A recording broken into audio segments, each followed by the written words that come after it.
ديبلاتاسمون في لو 7-9 مع ملاك البكاري من 7 ل 9 متاع الصباح على EFM. أحلى راديو. EFM أحلى راديو 8 دقائق. أهلا وسهلا بكم، رجعنا لكم في ساعتنا الثانية من 7-9 مع مجدولين الشاني، الكابتن خالد حسني وشكيب درويش. ويا ويلك يا شكيب، صارت تحولات كبرى في الاستوديو. عركة الصباح على لون المريول، عركة على شعار الله واحد الله واحد. شكيب درويش نعلمكم رسميا اللي هو لم يستقر على نفس الموقف وقام بتغيير المريول نتاعو الى اللون الابيض. يظهر لي بدل الكلون مجدولين الشارني. توا شنو حكايتك؟ تفضل كابتن. سياحة البراول هذيا مع سياحة برلمانية. والله جو سوي سيريو وصادق مع نفسي. اي والله اللون الابيض يمشي عليه خير من شو ما احلاهم الزوز في الاكران مجدولين وشكيب. والله اللون على الابيض شناوين؟ مجدولين تبدل اللون. والله اللون الابيض ليسونسيال عليك والله العظيم يا كابتن. ليسونسيال ما لبسش الازرق وهذا يحسب لنا. استنى مجدولين، انت نعلمك في بلاتو اللون نتاعو معناها سنة غير افواغ معناها. لا مش نحكيو على البلاتو، نحكيو تويكا اللي في قراءة الوان نتاع اللبسة. اسمع اونتر بارونتيز، اللون الازرق للي يفهم بالحق المعنى نتاع الالوان هو من الالوان اللي يستعملوها حتى في الثيرابي. صحيح على خاطر اللون اللي سكالم ديستريسون هو واللون اللون البلو الاخضر والازرق واللون الماف في الورد يستعملوه. انا ما حبيتش نقولها على الصباح، يستعملوه سورتو في الورد للمقابر، معناها اللي هو عنده معنى رمزي جدا. الورد البنفسجي شو امشي قال في الجنازه نتاع الله يرحمه بشبوش بشبوش زوجته شو اللي لبست؟ البلون الابيض. البلون وفما البلديه لا مش بلديه، البلديه يلبسوا الابيض يقولوا. ويقولوا اللي الاسود هو ماهوش الحزن للسعاده والكذا، دونك امور داخله بعدها. هي انا حبيت نشري راحتي، نبدل المريول مثال وكهو نقلب المريول نقلب الفيستا. المهم راحتي يدق عليه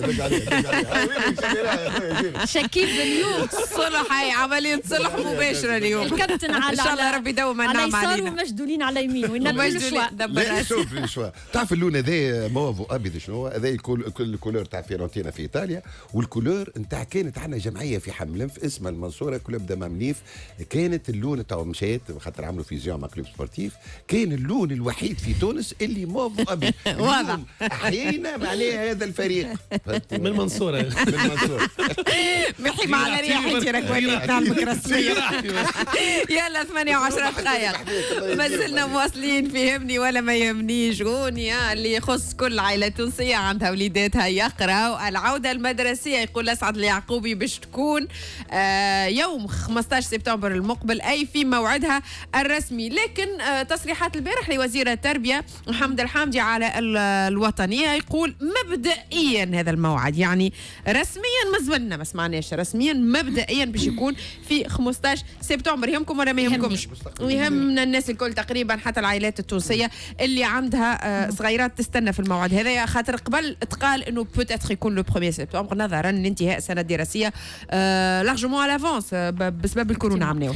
يهمني على خاطر شوف فما معطيات جديده نعيشوا فيها تويكا، سورتو الجمعه هذه اللي هو ارتفاع يعني الاصابات بالكوفيد 19. كيف انا نتمنى يتم اعداد بروتوكول صحي خاص يعني بالمؤسسات التربويه، مراكز التكوين المهني، المدارس، الجامعات، كيف توفير الكمامات. سورتو انا علاش نحكي على المدارس؟ خاطر رينا كونها فما برشا يعني ولاد صغيرات اللي تعداو كو سوا من لور بارون كو سوا من لونتوراج نتاعهم. بربي راو سي فغي اللي نجمنا بلوز او موان اون كونترول لا سيتوياسيون، مي راو اليوم راه بالعوده المدرسيه والجامعيه راو اون ريسك كارثه بأتم معنى الكلمه. مهم جدا الاستعداد يلزم يكون على المستوى هذا يا شكيبه. لا ولا ماتوريزم اللي عندنا والارتجال اللي عندنا والارتباك اللي عندنا. معنا اليوم 17 اوت وماناش عارفين وقتاش باش ترجع للسنه الدراسيه. وزير التربيه اللي هو يشرف ومسؤول رقم واحد على الموضوع هذايا يقول لك يمكن نزيد ونقصوا. ما تنساش عندنا تلامذه ناقصين ثلاثيه بالمناسبه. بيان سور. والحكومه واعدت، وزاره التربيه واعدت، قالوا نبدا 1 سبتمبر باش على على الاقل يتم تدارك النقص اللي كان الثلاثيه اللي ناقصه معنا في التكوين وفي قدرات التلميذ. تو باش نرجعوا 15 ماناش عارفين وقتاش باش يتم معنا تدارك النقص معناها السابق. ما عندناش حديث على ترتيبات في المدارس، على الاقسام باش تبقى بنفس الدونسيتي والكثافه في مهمه التلامذه والا لا. فما بروتوكول صحي، فما عمليات بيضاء باش تم تجربه وكذا. راهو الاخطر في الموضوع هذا الاخطر انه باش يولي وباش يتركز حاجه اسمها تعليم باكثر من سرعه، لي زينيغاليتي بين التلامذه. معناها فما ناس عندها وقادره وجوبه معبيه قرات وامنت معنا دروس خصوصيه وعن بعد وكذا وتكونت وتعبت، وفما ناس زواوله ما في حالهاش ناقصه الثلاثيه وما عندناش حتى مجال تدارك الامر ذا، وعندنا مخاطر صحيه. ولحد الساعه ما بديناش في الترتيبات الصحيه للعوده المدرسيه. انا حزين جدا، وسي محمد الحامدي في رقبتك الموضوع هذا كابتن. شو انا نتفكر وقت اللي في فرنسا زاد العوده المدرسيه فما اولياء اللي منعوا اولادهم باش يرجعوا، خاطر قالك فرنسا معناها دولتهم ما عملتش ان بروتوكول اللي يحمي 100% من العدوى. ما معنى ريسك زيرو سا نيكزيست با. دونك حتى في تونس اذا في فرنسا يلقاو مشكل، في تونس مشكل مشاكل. دونك مش نقول انا العوده المدرسيه كما قلت ملاك معناها اتونسيون سي دو سيريو وربي يكون معاهم العوده المدرسيه، وحتى الحذائن معناها وين مش يشب المواطن، ردوا بنا على الأقل نبداو بصغيراتنا، نفسروا لهم نوعيوهم شوية، نفسروا لهم أهمية التباعد اون اتوندون، ونعطيوهم نعملوا لهم بروتوكول خاص يبدا من العائلة، ومن بعد نشوفوا جوستومون تصريحات أو تحذيرات وزارة التربية للموعد المهم والمهم جدا لكل عائلة تونسية. 8:14 دقيقة وقيت لانفو تخافيك مع ألفا، ونرجعوا لكم في 7-9 محلى راديو 28 دقيقة. رجعنا لكم في 7-9 مع مجد النشاني، كابتن خالد حسني، شكيف درويش، ونكمل بآخر الأخبار في يهمني ولا ما يهمنيش. وزارة الداخلية الإيطالية اللي تعلن أنه 6465 مهاجر تونسي وصلوا منذ جانفي 2020، وأيضا تصريح لوزير الخارجية الإيطالي على هامش جلسة عمل تونسية إيطالية أوروبية يشرف عليها رئيس الجمهورية قيس سعيد بقصر قرطاج، وأشرف عليها البارح دايوغ. يقول أنه الدخول إلى الأراضي الإيطالية بطريقة غير نظامية يساوي الترحيل. شكيب اليوم حيطنا واطي، الحديث هذا ما يجيش، راه وعيب. معناه يفترض تجي رئيس الجمهورية على الأقل فما اللغة دبلوماسيه ناعمه شويه. اللغه ذي حرش السيد هذا اللغه معانا، وصراحه يخلي يقول لك انه حيطنا واطي مع رئاسه قيس سعيد ولا مع غير معناها رئاسه قيس سعيد. يا حسره على الزمن الجميل وقت كانت الناس تحرق لنا من ايطاليا هكا زوفرت لينا لي زوفريي اللي قال لك كانت تونس ارض الفرص، وكانوا يجينا سجل يا تاريخ. شكيب يتحسر على عهد بن علي، قال لك يا حسره على الزمن الجميل. عهد البيات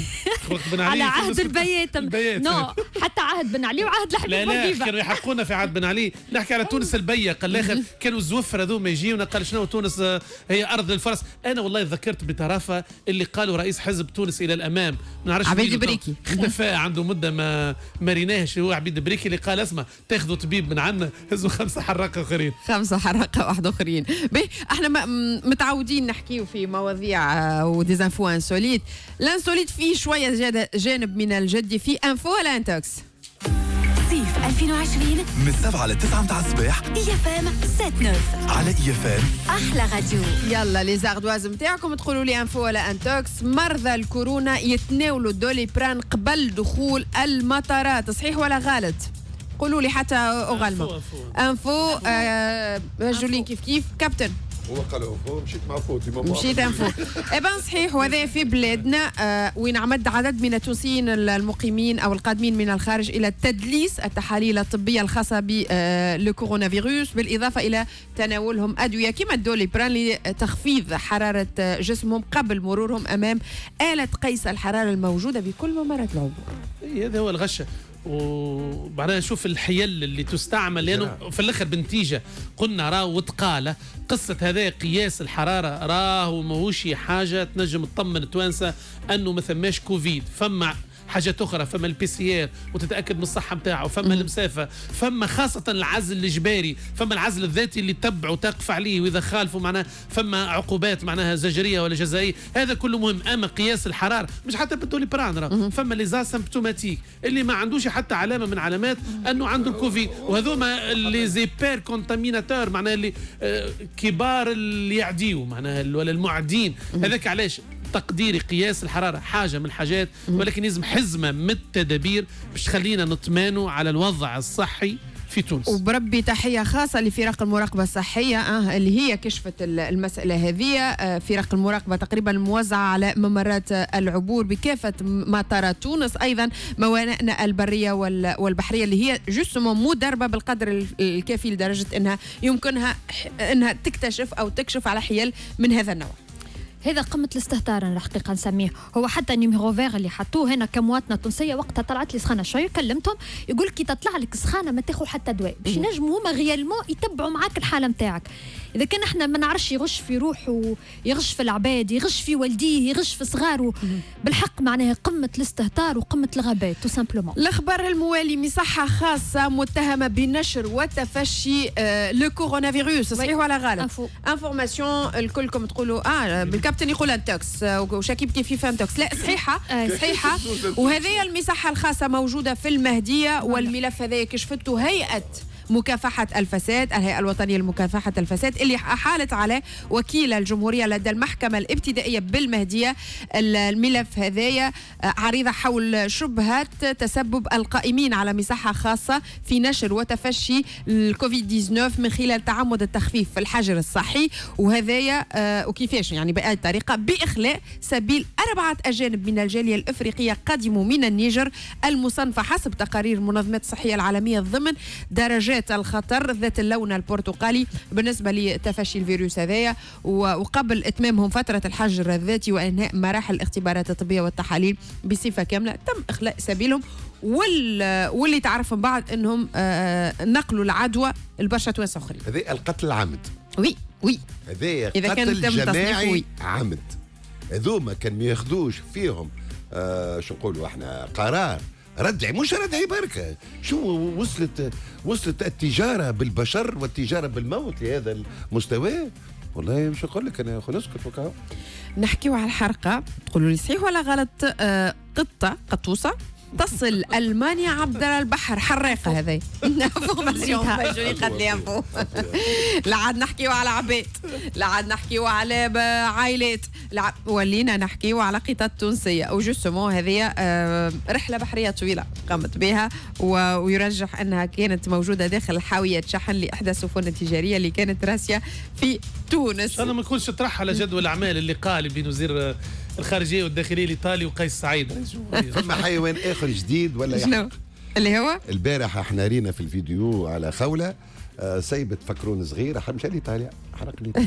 خولة ذيك عملتها سبيسيال ليك انت يا كابتن. بالحق ان شاء الله ما تحرقش يا بركة، ترجع لنا غدوة. فيديو خولة اللي فاجأني انا، اللي هو السلحفات، ولو اني نعتب عليها انه ما سمتش السلحفات باسم الكابتن، سميته اسم اخر. لا عاد كي تقول لك سلحفات سي بون معروفه الكابتن هذه يقول لك الكابتن. اما الخلفيه البيئيه معناها الخولة سليماني بصراحه شدت انتباهي. لا هي ديما هي مغرومه، راهي رد بالك مغرومه بالحيوانات بالطبيعه. نصرف معناها خاطر السلحفات، تعرف السلحفات تمشي وحده واحده، ريان سير دو كورير فو بارتير بوان، تعرف على فابريكا فونتين واحنا ماشيين. هنا كم كنت اتمنى ان السلحفات هذه تتسمى البنفسجيه مثلا. وعليا مش نشري السلم الاجتماعي، السلم الاجتماعي سيبوني برك. اللي تحب. هو كان رايد قال سميها كابتن، والله سميها كابتن حلوه، والله شرف لي انا معناها مش تعرف في العالم، فهمتي ولا فكرونا هذه. نوصلوا ل 8 و29 دقيقة على اي اف ام، احلى راديو قيد اي اف ام اكسبريس مع سلمى ليلي، وبعد الفلاش سبور مع حمزة المغيربي. اي اف ام احلى راديو 8 و38 دقيقة. مرحبا بكم، مرحبا لكل من انضم لنا وفي الاستماع لنا حاليا. شكرا لثقتكم فينا، شهيرين وبداو يوفيو، مازالنا تقريبا جماعة من زمان. بغيتو نكملوا الاسبوع هذايا والاسبوع اللي بعده ونكملوا الموسم الصيفي على اي اف ام احلى راديو. اما تجربة حلوة كمان. لا ياسر حلو، مذخمة زادة، تجربة حلوة برشا ان شاء الله. لا والله تعرف علاش؟ على خاطر الواحد امي تعرف التجربه كي تكون مزيانه تخلي اثر ايجابي، واحنا سيئش مازال ما عادش برشا. يلا اون توكا فرحانه هو شكيب برشا. خلي عليه بلاصه الحق. هو لا سيغتينمون لا شكيبه كهو. لا اسمع خليني والله يفدك. خليني اليوم عشان سبيسيال شكيب. لا خليني نفدك عليه. قلت لك اليوم. لا والله لا مش قلت لك ولا تعرفيني. بالعكس تشكيله مزيانه، واذا كان ثم سر لنجاح البرنامج هذايا راهو جوستومون هالخلطه لا والخلطه هذه السحريه اللي ما بينات الاربعه. واكيد تحيه لانس اللي بدا معنا التجربه، فرح برجب زاد اللي بداوا معنا التجربه هذه. اش بينا تو ما كملناش مازال. حسيت كأنها الحلقه الاخيره.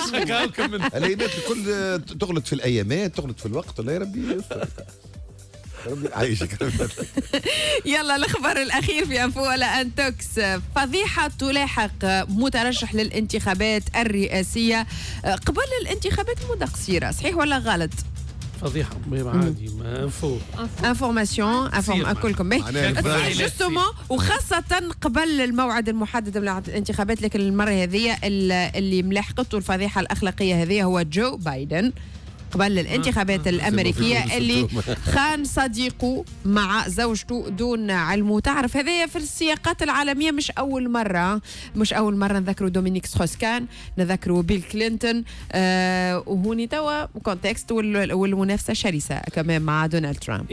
أما يلزم واحد ياخذ الأمر بحذر معناها شديد، لأنه توا أجواء بدأت تقريبا الحملة الانتخابية باش تبدأ على النهارين هذوما على قريب، وترامب والذباب الأزرق نتاع ترامب عنده الضرب تحت الحزام. مدى دقة الموضوع هذا سؤال، خاصة أنه ترامب كان تتذكر مع أوكرانيا وقت حرض رئيس أوكرانيا على ولد جو بايدن باش يحاكموا غديك في أوكرانيا من أجل أنه يفشل معناه الحظوظ نتاعه في الترشح للرئاسة، لأنه استطلعت الرأي كلها وتقدم جو بايدن. والطريف الموضوع اللي عجبني أنه قيمة اللي ماسك بمعنى الكمامات نحكي صحيا معناه ترامب يخوض توا في حملة من غير كمامات، وهذا أكد خفته في التعاطي مع الكوفيد. وهاريس اللي هي توا النائبة متاع جو بايدن وجو بايدن الكلهم يطلعوا على المنصات بالكمامات باش تعرف النجم يكونوا قدام حملة اللي باش يعمل الفارق هي هيك الكمامات. ما نظنش كابتن هي زوج صديقه، هي زوجته حاليا هي انهى جوستومون العلاقه. كانت جت خوله لهنا ترش تقول كانت جت خوله لهنا المتهم بريء حتى تثبت ادانته. لا هو فقط للتوضيح انه زوجته الحاليه هي نفس اللي نحكيو عليها راهو. دونك انهت زواجها الاول لاجل الزواج من جو بايدن. اسمع شو تو امور ذي ما تمناش. لا وتكلم توا صاحبه يعني تقريبا بعد 40 عام. قالوا له 40 عام هو فخاري كسر بعضه. وش يهمنا في امريكا يا كابتن؟ لا نحكيو في كونتكست ممكن الصراعات اللي تجي القيل والقال اللي يجي. الناس تعرف كل شيء في امريكا. العالم المنطقه العربيه كامله باش تتنجم تتبدل في ليله ونهار. نحكيو مازلنا نحكيو على اتفاق التطبيع بين الامارات والكيان الصهيوني برعايه من الرئيس الامريكي دونالد ترامب. حبيت ولا تداعيات جايه كابتن. بالمناسبه لانه ديما قلنا راهو فما تاسيس وفما حمله باش يصير حفل التوقيع هذا على الاتفاق في البيت الابيض في سبتمبر. الانتخابات في نوفمبر، ترامب باش يعمل التوقيع هذا في سبتمبر من اجل انه كما قلت لك الامارات مهم عندها عهده ثانيه لترامب والجاريد كوشنير هو مهم الحديث على جو بايدن. وللجميله أقول لك علاش كابتن. نقول لك علاش كابتن على خاطر نعرفوا احنا توجه دونالد ترامب حتى في حملته الرئاسيه والحملته الانتخابيه واضح انه الاصطفاف وحمايه مصالح الكيان الصهيوني. وقت اللي نبداو وقت اللي حكينا في وقت من الاوقات زاد على جو بايدن ماخذ خط مخالف تماما وقاعد متوجه لجلب استعطاف الجالية المسلمة بأمريكا أو الأمريكيين المسلمين. يستشهد بآيات وأحاديث للنبي ويستشهد بآيات وأحاديث للرسول صلى الله عليه وسلم. شوف الحملات الانتخابية كل شيء متاح، الأبيض يولي أكحل والأكحل يولي أبيض. أنا هذاك اش نجم نقول كاو عشنا زاد في تونس هذايا معنى العباد الكل تعطيك وعود ويستشهدوا اللي عمره ما استشهد بآية قرآنية يولي يستشهد بآية قرآنية، واللي حزب يبدا محافظ يجيب لك اللي عامله بيرسينغ واللي عامله واللي بلوند واللي الجين نتاعها مقطع. معناها ديما نقول اليوم راي العاطفة قاعدين اللي السياسة تمشي بالعاطفة ولا بروف تويكا معناها الفضيحه اللي خرجوها اللي عندها 40 سنه انت تحكي عليها ولا قد ايه سي ريان كو هكا ضربه معناها سياسيه باش هي اما مجدولين راه ما صارش انه من اجل عيون ترامب على كوشنير على ايفانكا لهنا جايين وبعد التطبيع انا جايين نبيعوا معناها القدس نبيعوا مقدساتنا باش من اجل انه ترامب يكون رئيس لامريكا نحطوا الفلوس سامحني نحطوا الفلوس كل السعوديين يضخوا في فلوس الاماراتيين يضخوا في فلوس الثقل كل هبطوا بيه بددوا ثروات الاجيال القادمه من اجل انه ترامب يكون رئيس صارش هكا صارش الهوان نختم معك عندنا نفوت خفيك عندنا احنا العالم العربي اللي ما عادش موجود ما عادش موجود كلمه ولا حاجه انتهت وماتت هو لا عرب العالم العربي القدس امريكا برا سيدي برا قطع ريش تو امريكا هكا هزت سيدي توا السفاره نتاعها الى القدس شو مش تقول في امريكا الامارات مخبط يا سنتي عند غيري انا نضحك البارح تركيا قال لك تحب لازم تسافر يا تركي انت ما عندك علاقات انت مع اسرائيل انا جيري كومبري انا البارح قريت كان عندي وقت في 30 سكوند 18 فيفري 2000 هذا عمل اجتماع نتنياهو مع الجالية اليهودية الأمريكية اللي وجاي غادي قال لهم أن كل الدول الإسلامية لها علاقات مع مع الدولة الإسرائيلية يقول لك وش يقول هو يقول لك ريتو لايسبرغ ذاك 10% اما الغواصات 100% من الغواصات من الدول العربيه والاسلاميه عندها علاقات مع اسرائيل 8:45 دقيقة على فم أحلى راديو الكلمة لألفا في الانفوت خفيك يا فم أحلى راديو 8:49 دقيقة دريجينا من زمان ما زلنا في عمر حصة اليوم ونكملوا مع اختيارات التشكيلة كابتور ديكران مجدولين قبيله كنا نحكيو على التطبيع وذول عندك ما تواصل في نفس الموضوع كنا متفقين كون التطبيع خيانة عظمى واليوم قاعدين نعيش في منعرج خطير من خلال التطبيع مع الكيان الصهيوني لكن راهو تجريب التطبيع ممارسات مش شعارات وبيانات. أنا اليوم اخترت التدوينة متاع أستاذ القانون الدستوري أمين محفوظ اللي أصف البيان متاع رئاسة مجلس نواب الشعب بالانقلاب على الدستور وبتمرد على الدستور. نبدأ من حيث الشكل. أنا الحقيقة نعرف أما مكتب مجلس نواب الشعب اللي هو يجتمع ويخرج البيانات مش الرئاسة مش الشخص. اليوم شكلا عنا بيان متاع شخص اللي اون ديغي المؤسسة متاع مجلس نواب الشعب ولات مجلس الشورى. عنا كيف تويكا في المضمون باش نحكي على السياسة الخارجية اللي كنا نذكروا الجدال اللي صار وخطاب السيد رئيس الجمهورية اللي حكى كونه راهو السياسة الخارجية هي من صلاحياته وهو رئيس الدولة لا غير. أنا يظهر لي البيان هو تسجيل نقاط سياسية لا غير إحراج لمؤسسة رئاسة الجمهورية على خاطر اليوم حقيقة اللي راهو فيه كون الشعوب هي اللي رافضة التطبيع لكن الساسة احترفوا التطبيع وإدانة التطبيع لأنه يظهر لي آخر شخص ينجم يعطينا دروس في التطبيع هو راشد الغنوشي أو حركة النهضة كي نرجعوا ل 2012 وحكيتها ونزيد نحكيها معناها وقت اللي العناق مع جون ماكين واللي كنا نعرفوا كيف اللي علاقاته يعني بإسرائيل كيف نرجع المؤتمر اللي صار في قطر واللي هو مؤتمر إثراء المستقبل الاقتصادي في الشرق الأوسط واللي حضر فيه رفيق بوشليكا واللي وقتها حضر يعني حركة النهضة وكانت في إسرائيل حاضرة. فبربي ما عادش تعطيونا دروس في التطبيع ومكافحة التطبيع وانتوما حتى القانون أو الدستور للدستور حتى تجرمتوا فيه التطبيع ولا قانون عملتوه. هذا اختيار مجدولين كابتن. والله اختيار مجدولين انا مش نزيدك في 2 سكوند. كان نقول لك الليسته تاع البلدان الاسلاميه والعربيه مع اسرائيل تو شافوا الامارات ما شافوش تركي ما شافوش قطر ما شافوش السودان شوفوا اسمها موريتانيا. قال انا وقت نسمع نتنياهو يقول لك العالم الاسلامي والعربي الكل مطبع معاه. هذا هو الانزلاق الحتمي المجرمين كابتن. شنو اخترت؟ انا كل التضامن مع مذيعه راديو ماد سحر حامد. وي صار لها براكاج غريب وبشع ومجرمين هذوما حيوانات هذوما شو الصوره مسيكنا وي براكاج غريب.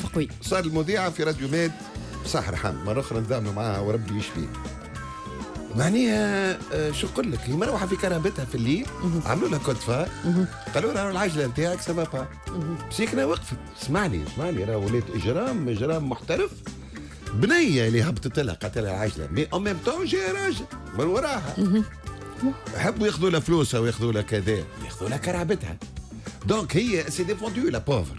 وشويه يكون مع عندها كلبه ما نعرفش، ما كان جا كلب شرس يكون ياكلها، مما كلب يكون بون دافع عليها شويه. اخويا كي هي دافعت على المفاتح ما تحبش تعطي الكرهبه، ايش عملوا لها؟ شلتوها. معناها سامحوني هذا هو هذاك اللي صار مالوغوزمون معها. معناها هذا المصطلح في وجهه شوهوا له وجهه الحمد لله ما ماتتش. شو هذا؟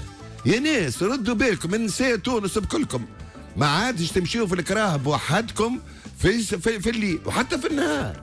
ذكريتوا في النهار البنايه وين هيك القصه نتاعها البنايه اللي معناها صار لها هكا زاد الفيول هكا اللي في الدار ونعرف شنو صارت والامور توس كل قبلتها وخلاها وحدها. معناها انا خايف من حاجه، وانا يمكن نصير اقتراح اللي يولي كامريكا يولي المواطن يحمل السلاح. صدقني ما عادش فما امن وامان في البلاد، وقت اللي مراه مروحه وينو الامن والامان ومانيش عارف وكذا، مراه مروحه وطابت لها بنيه نفس الشيء، البنيه اللي كانت هي طرف في الفيول تاع البنيه الاخرى. شنو المشينا الاجرام هذا؟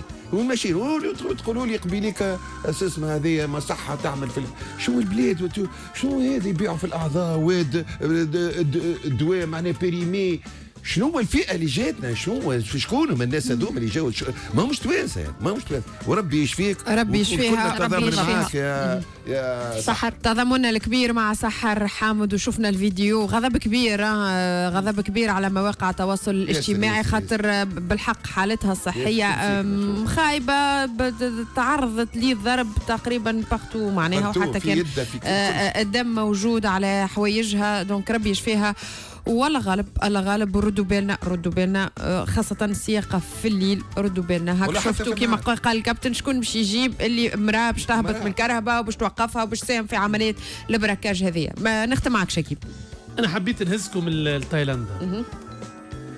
تايلاندا بلاد هذه يسموها بلاد الألف ضحكة. تعرف في تايلاندا قبل المساجات وقبل يا ودي خويا والله العظيم جميله منك. هو عجبته كان كلمه المساجات، لا علينا كمل شيخ عليا الكلام. وقبل البوكس تايلاندي فما الضحكه. الضحكه هذا رايجه ياسر في تايلاندا. ذاك علاش سمت بلاد الألف ضحكه وضحكه، ولكن الامور ماهيش على احسن ما يرام، لانه يبدو انه لاول مره 16 اوت فما الشباب في تايلاندا، فما حراك طلابي في تايلاندا لأول مرة يسمي الملك بالاسم وطالب الإسقاط متاعه. راهي ماهيش حاجة هينة، راهو في تايلاندا تقول شطر كلمة في الملك راهو قانون لازم ماجستي، من حاجة اختيرة. معناها تصور أنت تمشي الملك تايلاندا وتقول له يا أيها الذين آمنوا إذا جاءكم فاسق بنبأ، تضرب عليه 15 سنة حبس، يجيك عشماوي 5 سنين حبس. معناها ذاك ظل الله في الأرض ولا ظل بوذا في الأرض، مش حاجة. اما شنو اللي خلى اليوم فاض الكاس نتاع الشبيبه التايلانديه؟ انه الرئيس هذا الملك هذا يسميوه الملك الروش نسوانجي، عنده حرم لك ماذا بيحب المساجات لو ارام نتاع الغوا هذا عنده حرم لك عنده حرم لك. فما صور نتاع تشوفوها على الواحد، فما صور نتاع وشم وكلاب وغيره. ولكن القطره اللي فيضت الكاس انه زمان الكورونا اللي كانت في تايلاندا في حاجه الملك يخاطب الناس ويقترب منهم، السيد هذايا خلى تايلاندا وهز روحه تو مستقر معنا في ميونخ في المانيا، ولا لا في تايلاندا ولا هم يحزنون. هذاك علاش انا نقول لك اليوم الحراك هذا الطلابي في تايلاندا من اجل اسقاط الملك والديمقراطيه في تايلاندا، انا كشكيب متضامن مع الحركه ذا والشعب يريد في تايلاندا. ويا خوفي يرجعوا لهم من المانيا تو. كان يسمع بيه هذا، يسمع شكيب تو في انفو. فما القانون اسمه الرماء اكس اسمه فما القانون يا مجنونين 112 قريته انا. لازم ماجستي هذا يبدا ب 15 سنه حبس. كل ما تسب هو سب حرض عليه في الملك، يا صعب حرض عليه في ملك تايلاند. هو متضامن مع ديناستي ذي فوندي ان 1782 اسمها ديناستي شكري. تتضامن مع شنو؟ هذوما التايلانديين قبلوه بوشمو باموره، قبلوه بالخوف يا كابتن. تصير لي حاجه في تايلاند نحملك المسؤوليه. انا هو صاحبي عندي زوج صحاب هو تاع كوريا الشماليه تو نكلم عليه. انا شخصيا نقول لهم اللي هو عنده صديقي شاطر الراي في كل موقف اسمه الكابتن خالد حسني. نشوفوا اسم ماجستي طبق عليك ولا شكون ايش نقول لك؟ تو الحبس فما دي بريمي مينيستر عندهم بلوته، الاخر عندهم كذا، هما ما يشوفوش الشكل بلوته، واش يشوفوا المخ. لا فضايحوا برشا فضايحوا. لا فضايحوا لا يعني ما عندوش شذوذ جنسي، قريت عليه. لو فاز قلت لك حرم لك ما الناس الكل تتمنى باش يكونوا حرم لك كيف. لا احكي على روحك. فوالا شنو هي كابتن هذه؟ شنو هذه كابتن رد لا كابتن ما تتكلمش على روحي. لا قلت الناس الكل. انت داخل في جوقة الناس الكل. لا تحمل مسؤولية. لا تحمل مسؤولية. استنى اسمع انت تحمل مسؤولية. استنى اخر كلمة كابتن يا مدام. وانت تحمل مسؤولية المساج، من اين لك هذا؟ قريتو. يعطيكم الصحة، شكرا لكم. المهم في الاخر ما فلتكش يا كابتن. شكرا لك كابتن خالد حسني، شكرا لك شكيب درويش، يعطيك الصحة مجدولين الشاني. شكرا لكم انتم على حسن الاستماع، وكل الشكر لخليلو في الاخراج، امين ابو غنجة في الاعداد، في الديجيتال ايهاب، في السيت محمد مرزوقي، مونتاج يسر. نخليكم مع الميتيو.